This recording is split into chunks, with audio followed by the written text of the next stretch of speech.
आज हम लोग 12th क्लास के रसायन विज्ञान के विलयन चैप्टर का एक महत्वपूर्ण टॉपिक मोल अंश मोल फ्रिक्शन को पढ़ने का प्रयास करेंगे। मोल अंश की परिभाषा को जानने का प्रयास किया जाएगा। इसके सूत्र की स्थापना की जाएगी। इसके सूत्र के आधार पर विलय या विलायक के मोल अंश को ज्ञात करने का प्रयास किया जाएगा और इसकी सहायता से विलयन के कोलिगेटिव प्रॉपर्टीज, विलयन के अनुसंख्य गुणधर्म को समझने का प्रयास किया जाएगा। हम लोग बारी बारी से इस पर ध्यान दें। सबसे पहले मोल अंश की परिभाषा है कि किसी विलयन में उपस्थित किसी एक घटक के मोलों की संख्या तथा उस विलयन में उपस्थित सभी घटक के मोलों की कुल संख्या के अनुपात को उस घटक का मोल अंश कहा जाता है। जैसा कि हम लोग जानते हैं कि विलयन या सॉल्यूशन में कम से कम दो घटक होता है। एक घटक विलायक है जिसकी मात्रा अधिक होती है, विलय को अपने में घुला लेने की या समा लेने की क्षमता रखता है। इसी को उस विलयन का इस विलयन का विलायक कहा जाता है। और वह घटक जिसकी मात्रा कम है, जो विलय में घुल करके विलीन हो जाने की क्षमता रखता है, उसको विलय कहते हैं। कहने का तात्पर्य ये है कि अगर हम विलायक की बात करते हैं तब विलायक हम लोग उसको विलायक कहते हैं जिसकी मात्रा विलायक उसको कहेंगे जिसकी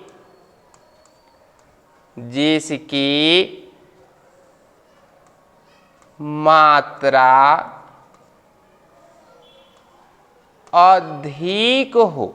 मतलब विलयन का ऐसा घटक जिसकी मात्रा अधिक हो उसको विलायक कहेंगे, और विलयन का ऐसा घटक जिसकी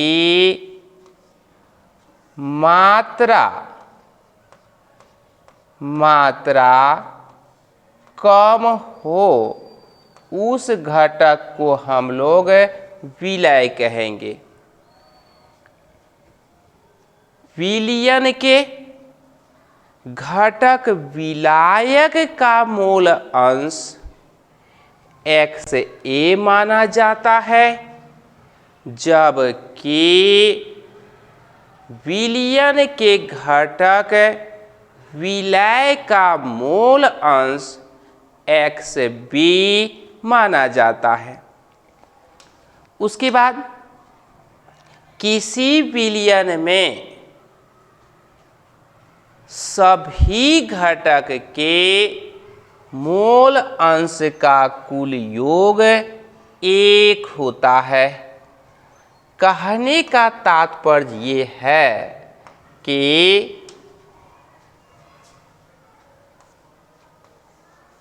किसी विलयन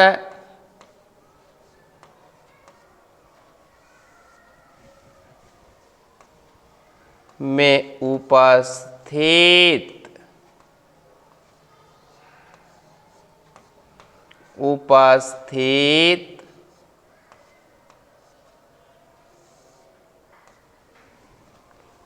उसके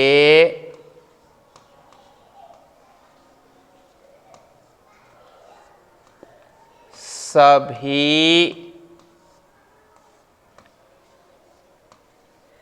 घटक कंपोनेंट्स के मोल अंश का कुल योग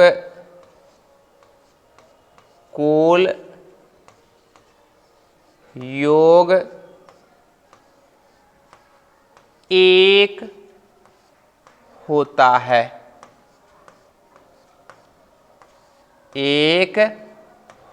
है। हम लोग जानते क्या है कि किसी विलयन में उपस्थित उसके सभी घटक के मोल अंशों का कुल योग एक होता है। अर्थात विलयन के सभी घटक का मोल अंश मिलकर के उसे एक विलयन बना देता है। अंश का मतलब हिस्सेदारी, उसकी सहभागिता। अगर मान लिया जाए कि कोई दो विलयन है,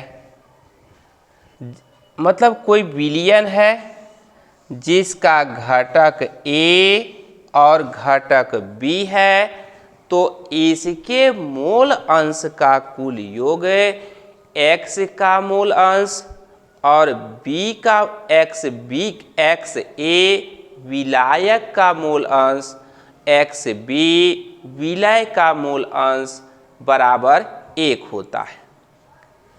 अगर मान लिया जाए कि कोई विलयन ऐसा है कि इसके घटक की संख्या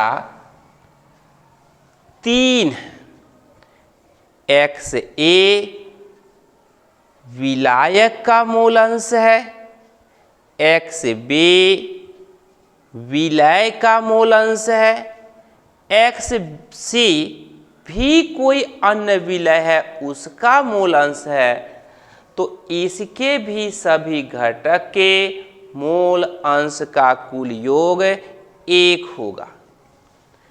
अगर मान लिया जाए कि किसी घटक में, किसी विलयन में बहुत सा घटक है और घटक A, घटक B, घटक C, D, E, F यह n तक हो सकता है, तो यहाँ भी सभी घटक के मूल अंश को अगर आपस में हम लोग जोड़ देंगे तो विलयन के सभी घटक के मूल अंश का कुल योग 1 हो जाता है। अब हम लोग ध्यान दें कि अगर हम बात करते हैं कि विलयन में द्रव्यमान के विचार से विलय और विलायक घुला है, आयतन के विचार से विलय और विलायक घुला है, संख्या के हिसाब से विलय और विलायक घुला है, तो इंटर की कक्षाओं में द्रव्यमान के हिसाब से उसके मूल अंश को ज्ञात किया जाता है। तो इस तरह से अगर हम कह सकते हैं कि मूल अंश के साथ साथ द्रव्यमान अंश की भी बात करते हैं, तो इसी तरह से अगर हम इस विलयन के अगर आयतन और संख्या की बात को छोड़ दें तो द्रव्यमान के हिसाब से मूल अंश ज्ञात यहाँ किया जाएगा।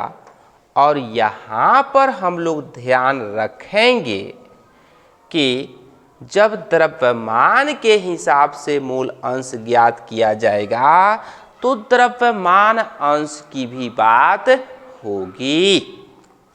तो इस तरह से हम यह कह सकते हैं कि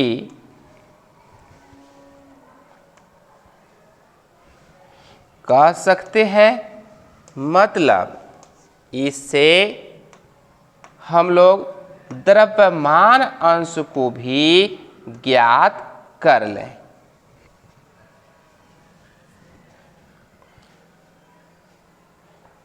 तो क्या कहेंगे?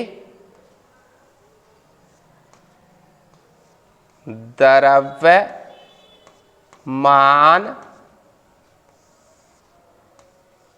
अंश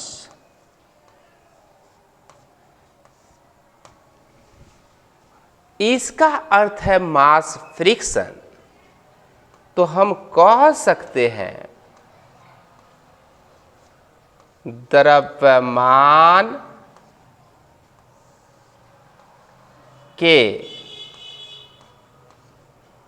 विचार से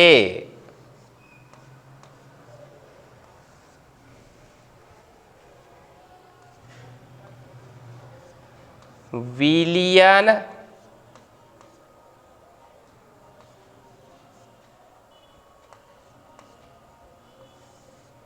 में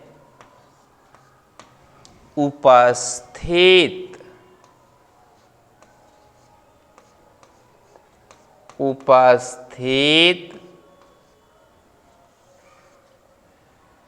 किसी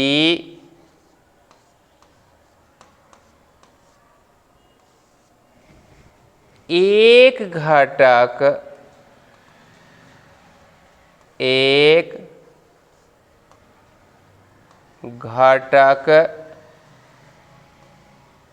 का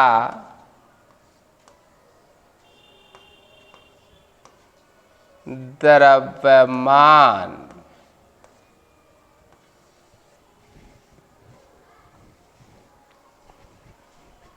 तथा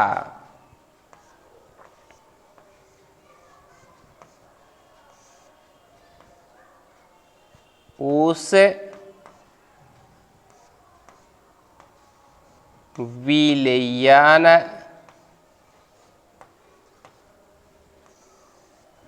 के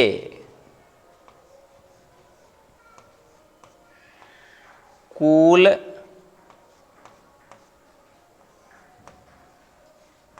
द्रव्यमान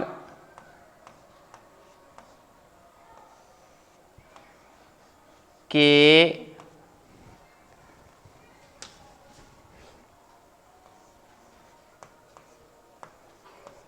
अनुपात को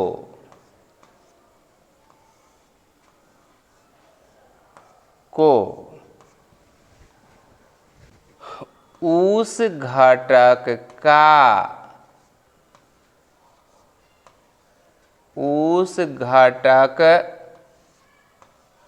का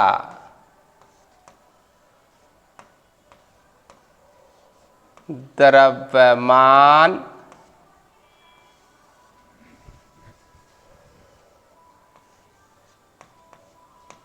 अंश कहा जाता है। अगर हम बात करते हैं विलयन के द्रव्यमान अंश की बात करते हैं तो हम कह सकते हैं कि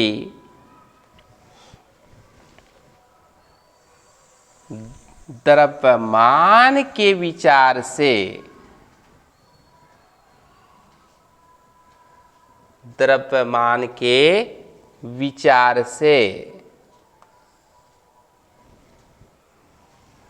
किसी विलयन के एक घटक का द्रव्यमान और उस विलयन में उपस्थित उसके सभी घटक के द्रव्यमान अर्थात विलयन के द्रव्यमान के अनुपात को उसका द्रव्यमान अंश कहा जाता है। अगर हम बात करें इस द्रव्यमान अंश का तो हम यह लिख सकते हैं कि कह सकते हैं द्रव्यमान अंश की अगर हम बात करें तब हम कह सकते हैं कि द्रव्यमान अंश, अंश का मतलब हिस्सा। तो इस किसी भी विलयन में विलयन का घटक विलायक होगा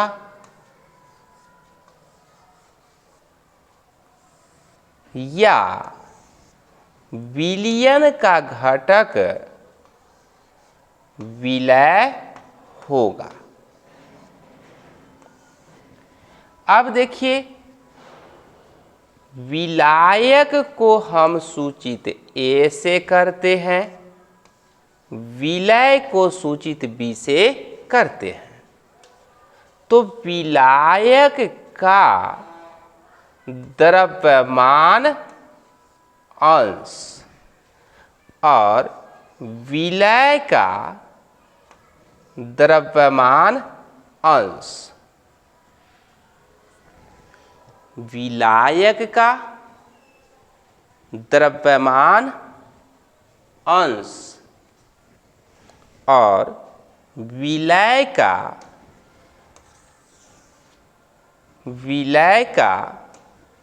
मतलब विलायक का द्रव्यमान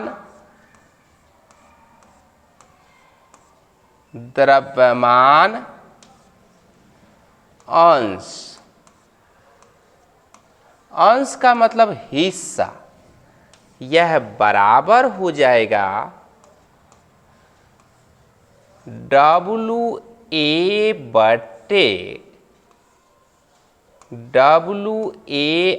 प्लस WB। इसी को हम लिख सकते हैं WA/WS। अगर हम बात करते हैं विलय का द्रव्यमान अंश की बात करते हैं, मतलब हिस्सा के हिसाब से विलय द्रव्यमान का द्रव्यमान कितना है किसी विलयन में, तो WB/WA प्लस WB बराबर WB/WS। मतलब इस सूत्र की सहायता से किसी विलयन में उपस्थित विलय या विलायक का द्रव्यमान हम लोग बहुत सरलता से ज्ञात कर सकते हैं। अब हम बात करते हैं, किसकी बात करते हैं? मोल अंश की बात करते हैं। तो देखिए कि हम यहाँ पर यह जो घटक A है, इसका मोल अंश इस सूत्र की सहायता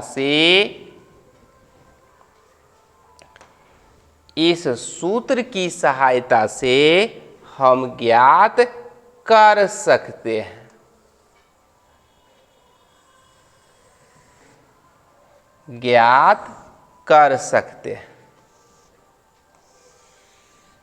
ए विलायक का मोल अंश।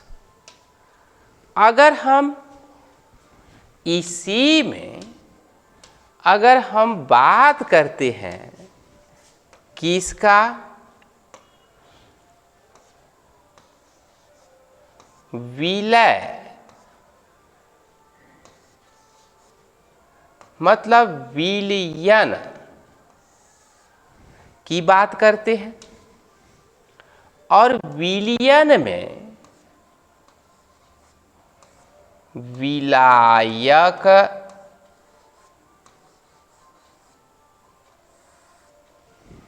का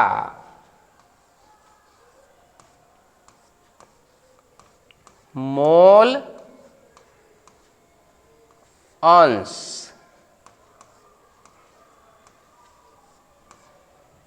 और विलायक के मूल अंश को XA से सूचित किया जाता है, और यह NA बटे NA प्लस NB होता है। इसको और स्पष्ट करते हैं तो NA बराबर WA बटे MA,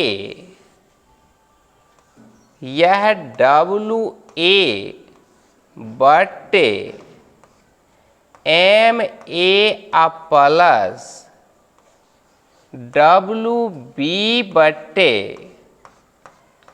MB।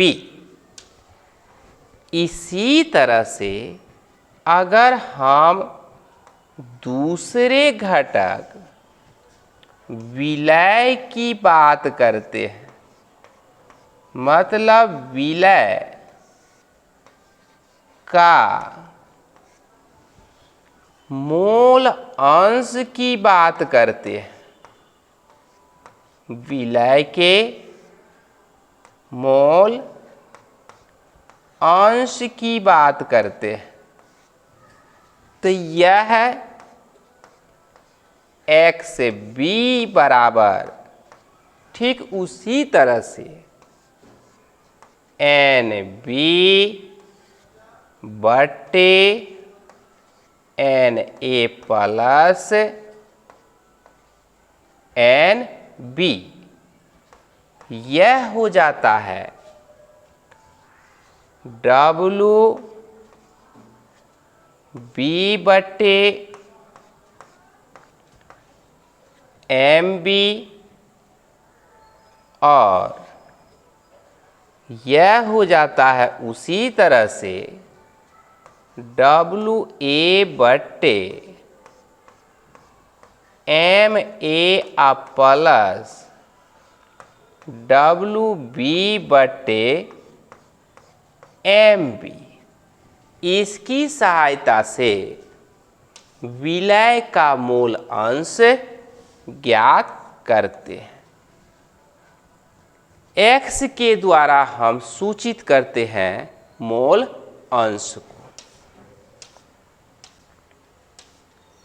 अब हम लोग ध्यान दें प्रश्न पर। इथाइल अल्कोहल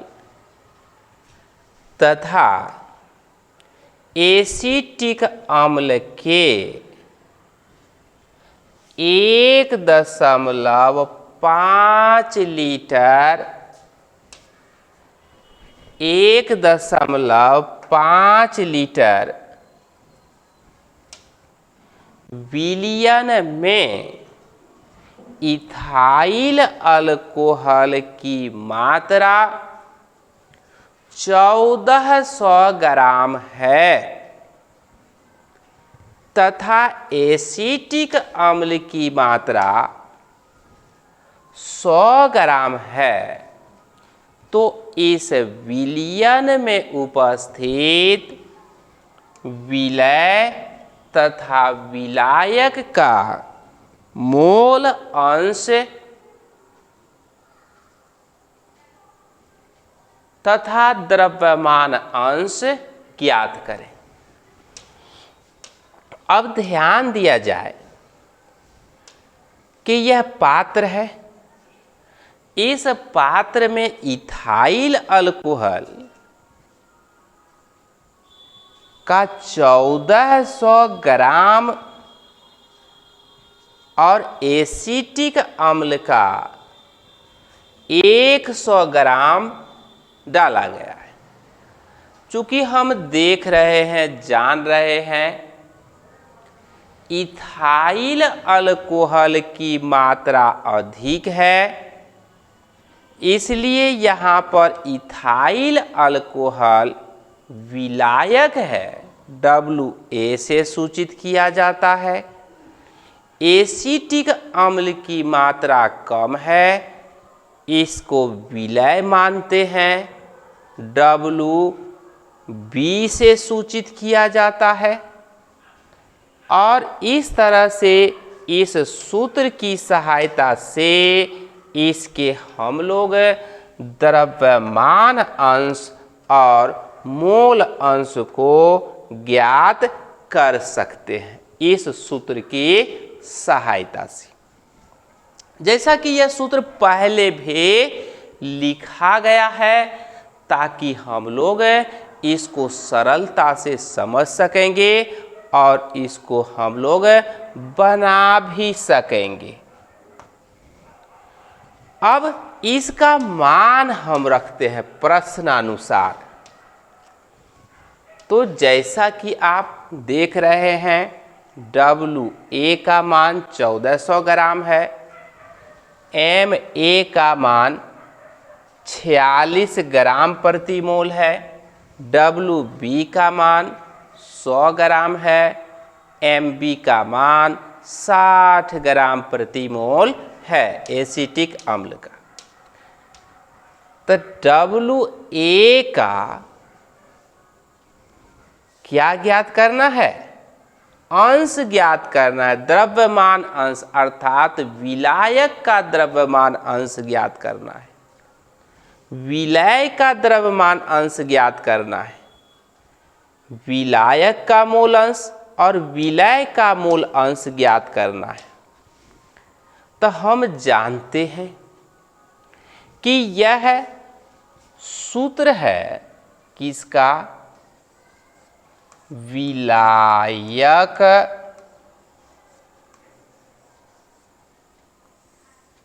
का द्रव्यमान अंश। यह तो इसमें सभी का मान हम रख देते हैं। तो जब सभी का मान रख दिया जाता है तो WA का 1400 ग्राम और WB का 1400 प्लस 100, जब इसको हम सरल करते हैं तो इसका मान इतना आता है 0.933 भाग। फिर विलय का मोल अंश ज्ञात करते हैं तो इसका मान इतना आता है। यह 6 मान आगे आता जाता है तो एक अंक बढ़ा करके लेते हैं और इस सभी को अगर हम जोड़ देते हैं तो कुल मान 1 आ जाता है। अब हम लोग इसको XA का मतलब विलायक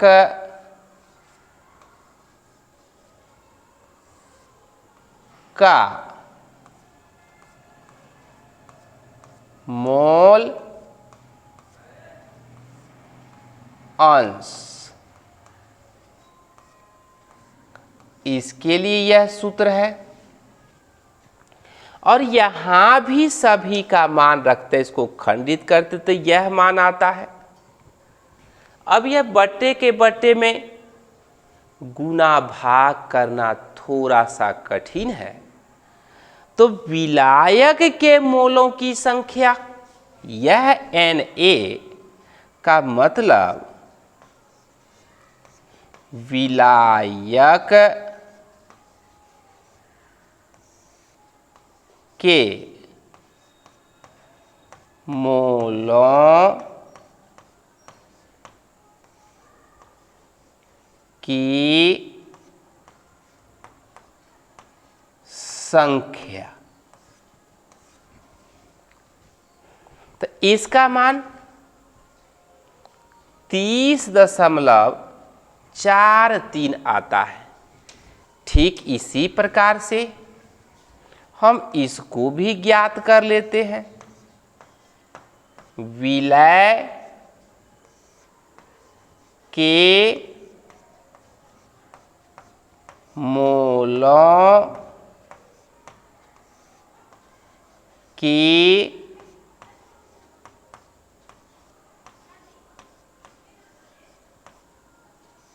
संख्या NB को ज्ञात कर लेते हैं। तो WB बट्टे MB विलय के मोलों की संख्या, WA बट्टे MA विलायक के मोलों की संख्या। जब इसको सरल करते तो इसका मान 1.66 आता है। अब इसको हम इसमें रखते हैं। यह विलायक